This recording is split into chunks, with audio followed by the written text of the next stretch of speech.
7 Manly Rugby League players won't be playing in an upcoming match because they refuse to wear a rainbow pride jersey.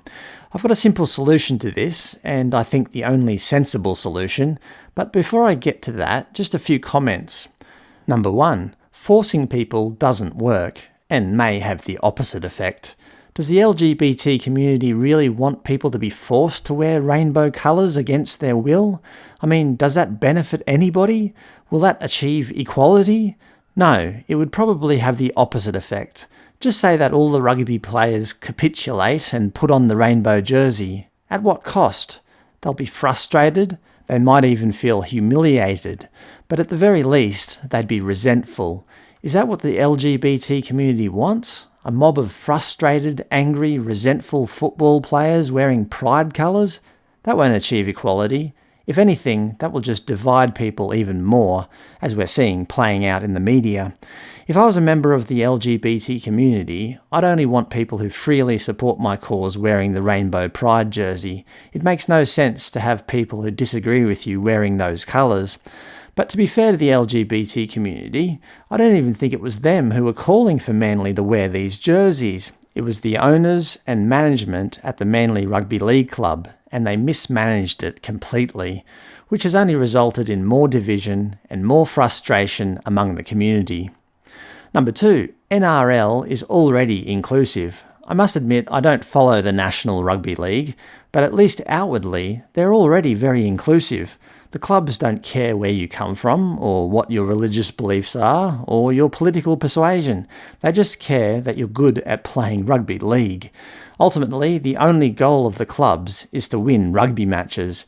If they win lots of matches, they get lots of money. So really, the only thing that counts from the players' perspective is their proficiency with the ball.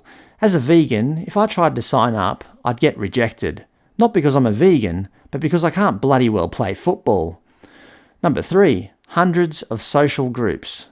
There are literally hundreds or even thousands of different social and cultural groups who feel disadvantaged in some way. There wouldn't be enough rugby games in the year to accommodate them all. If the NRL start having an LGBT jersey for each team, will they also have an Indigenous jersey, and a migrants jersey, and a homelessness jersey, and a people with disabilities jersey, and a refugees from Botswana jersey? I mean, you get the idea. Where does it stop?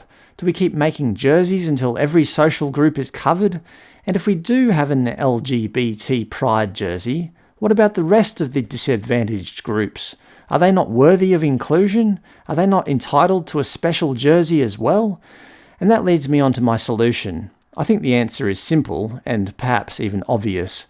The NRL should simply make a blanket rule that rugby league kits and the pitch should only promote the teams, the sponsors, and the sport they play.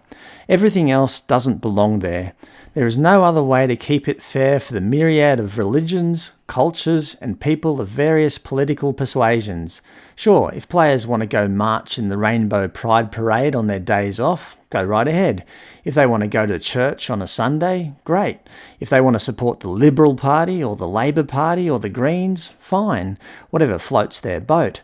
But surely keeping the pitch a neutral environment where athletic men who are good at playing rugby league walk out onto the field with the intent of scoring tries and smashing their opponents with the best team claiming victory. Isn't that exactly what the fans ultimately want to see?